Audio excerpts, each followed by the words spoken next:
아멘.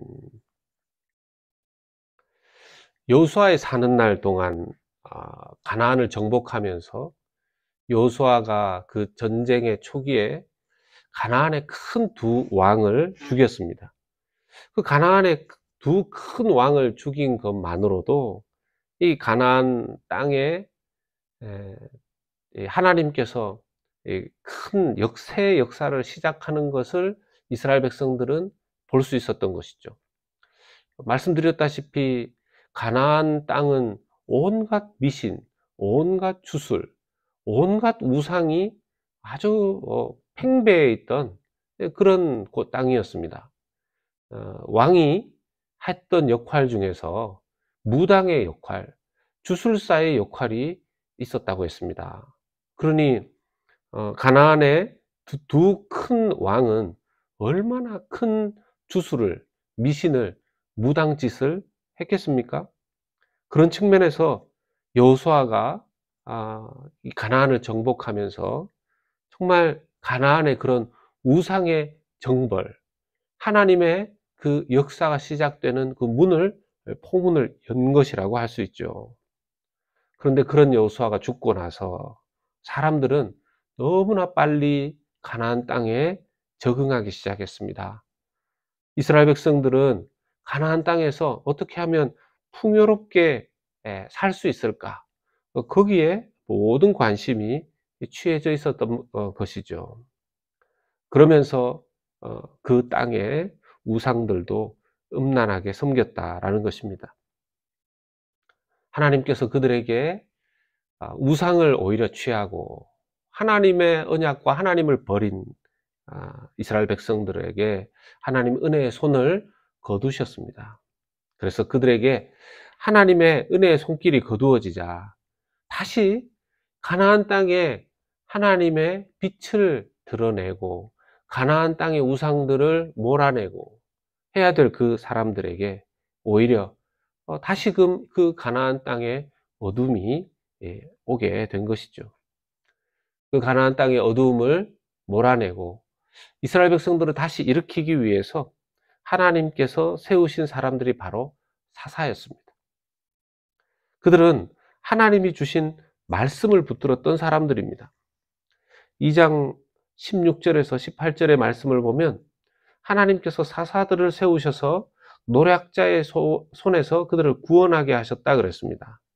이 사사들은 어떤 사람들인가?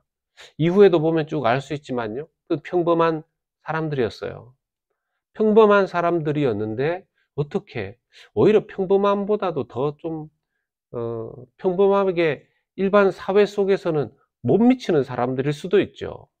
거기에는 장애인도 있고요, 서자 출신도 있고요, 그 당시에 지도자로서 쓰임받지 못했던 여성들도 있었어요. 그러면 어떻게 그런 사람들이 사사로 세워질 수 있었을까요? 예. 하나님께서 그들에게 말씀을 주셨고, 그들은 하나님이 주신 말씀을 붙들었던 사람들이었습니다. 다른 어떤 것에 헌신된 사람들이 아니라 하나님의 말씀에 헌신된 사람들이었던 것이죠. 그 사람들이 뭐 농사에 헌신했거나, 뭐 장사에 헌신했거나, 물질적인 풍요에 헌신했던 사람들이 아니고 하나님의 말씀에 헌신했던 사람들이라는 거죠. 당시 그때 사람들, 가나안 백성들은 자신들이 하나님의 은혜의 손길이 거두어졌음에도 불구하고 그 땅에서 편하게 사는 데만 관심이 가 있었어요. 사사들은 그 상황 속에서 하나님께서 일으키신 사람들이었던 것이죠.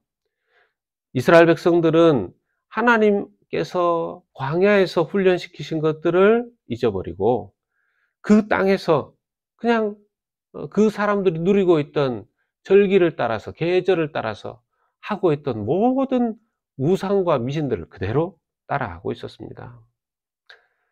사사들은 그런 상황 속에서 모든 사람들이 편안하게 그냥 그 땅에 적응하고 살아가고 있는 그런 상황 속에서 하나님께서 일으키신 사람들입니다.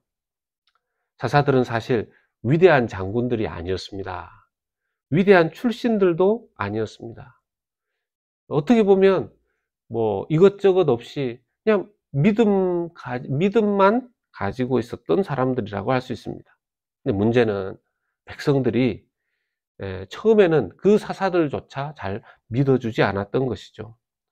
들어주지도 않았습니다. 그러나 그 가운데에 하나님께서 사사들이 믿음으로 그 하나님의 사명을 감당하게 하셨던 것이죠. 사사들은요, 성령과 말씀으로, 자신들도 모르게 성령과 말씀의 사람으로 세워졌던 것입니다. 어둡고 침울하고 불순종의 세대 가운데에서 소위 하나님의 이 부흥의 불씨가 다 꺼진 것처럼 보이지만 또 그렇지 않습니다. 놀라운 것은 하나님께서 하나님의 나라의 백성들, 하나님의 사람들에게 주신 그 부흥의 불씨는 어떻게든 꺼지지 않습니다. 다만 마치 불씨가 남아있는 숯이 바람이 불고 그 위에 또 다른 불기가 주어지면 막 살아나듯이 그 부흥, 하나님의 나라의 역사의 불씨가 남아있기 때문에 하나님께서는 반드시 그 일로 불을 붙이시는데 사사들이 바로 그 부흥의 불씨를 계속 이어가고 불을 이렇게 살아나게 하는 역할을 했었던 것이죠. 부흥이 참 무엇일까 생각해 보면 사람들마다 여러 가지의 생각들이 있을 수 있을 것입니다. 그런데 부흥은 성경상에 나타나는 부흥들을 보면 하나님의 백성들에게 정말 무너져가고 피폐해져가고 어두워져 가던 믿음 없이 살던 그 하나님의 백성들에게 마치 불씨가 다 꺼진 것 같지만, 은혜가 다 사라진 것 같지만 그 하나님의 백성들에게 다시 하나님의 은혜와 평강이 쏟아지고 부어지는 것이 부흥이라는 것이죠. 그들은 그러한 가운데 부흥의 불씨를 사사들을 통해서 다시 발견하고 회개하고 몸부림치고 부르짖게 됩니다. 우리가 다시 정신을 차리고 보니까 우리가 어떻게 하다가 이 지경이 되었는가를 깨닫게 되는 것이죠.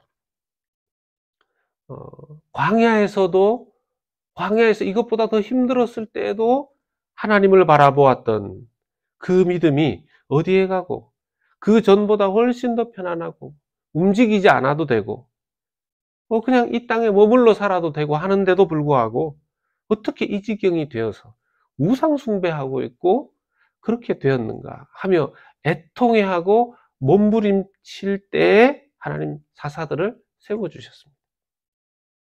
그래서 우리가 하나님 앞에 우리가 늘 주의를 기울여야 되는 것이 하나님 정말 내가 은혜의 불씨가 살아있습니까? 정말 하나님께서 주시는 믿음으로 내가 평안합니까? 아니면 내가 이 세상에 적응하지 못해서 내가 이 세상이 누리는 것을 나도 누리지 못해서 거기에 내 마음이 빼앗겨 있습니까를 살펴보아야 하는 것이죠. 그러면서 우리가 싸워야 되는 것은 다른 것이 아니라 죄와 싸워야 되는 것입니다. 하나님 앞에서 자신이 거룩한지를 살펴봐야 하는 것이죠. 이미 세상에는 동화되고 세상의 정신에 침입을 받아 있으면서 그러다 보면 자칫 잘못하면 엉뚱한 대상과 싸울 수 있다는 것입니다. 무엇보다 자신의 죄와 싸워야 되는 것이죠. 예수 믿는다는 것이 어떻게 보면 그냥 예수님을 믿어서 자기가 받고 싶은 위로를 받고 또 그 위로받은 것으로 세상에서 열심히 살아서 세상의 복을 얻는 것이 그것이 정말 예수 믿는 것인가요? 많은 사람들이 나는 예수 믿었는데 위로받아야 되는데 내게 위로가 있어야 되는데 거기에 초점을 맞추려고 합니다. 내가 예수 믿었기 때문에 세상에서 또 잘 돼야 되는데 거기에 마음이 있는 사람들을 보게 됩니다. 하나님의 영광, 하나님의 말씀 안에 주어지는 위로와 축복과 약속, 하나님의 하나님 되심을 바라보는 그 축복들을 알아야 되는데 말이죠. 예수 믿는다는 것이 예수 믿고 가난에서 벗어나고 질병에서 치유받고 자유로워지고 하는 정도가 아닌데 말입니다. 하나님의 백성은 하나님의 백성으로 살아가는 법을 말씀 안에서 배워야 하는 것이죠.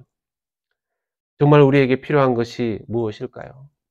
내가 예수님을 잘 믿고 하나님을 잘 믿기 때문에 이 땅에서 빨리빨리 정말 좋은 데 취직하고 좋은 데 결혼하고 빨리 결혼하고 뭐 그런 것이 아니라는 것입니다. 때로는 예수님을 잘 믿는다 하더라도 이 세상 기준에서 볼 때에는 다른 삶을 살아가는 사람들이 있습니다. 결혼이 좀 늦어지기도 하고 또 자기 집이 없기도 하고 때로는 직장을 잃기도 하고 또 공부를 좀 못한다고 하더라도 하나님의 하나님 되심을 믿고 그 진리를 믿고 그 의를 믿고 사랑한다면 하나님께서 원하시는 아름다운 믿음의 삶을 살아가는 사람이 되는 것이죠.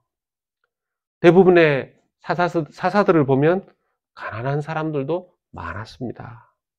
그 중에 여성들도 있었고요. 장애인도 있었습니다. 집에서 이렇게 뭐라 그러죠? 집에서 인정받지 못했던 서자 출신의 사람들도 있었습니다.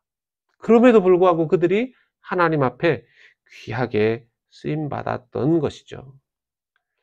사사들을 바라보면서 와, 이 사람들이 마치 태생적부터 막 믿음이 있었고 세상에서도 그렇게 막 인정받고 세상에서도 담대했던 그런 사람들이라고 생각한다면 우리는 성경을 잘못 보고 있는 것입니다. 하나님께서 그 연약한 자들에게 말씀과 믿음을 주셨고 그들은 그 하나님 주신 말씀을 의지했고 하나님을 믿는 믿음의 담력을 그들이 사사로서 사용했던 것이죠. 그것이 자신들에게 용기가 되었고 그 담력으로 사사의 시대를 하나님 앞에 아름답게 섬겼던 것입니다. 말씀을 정리합니다.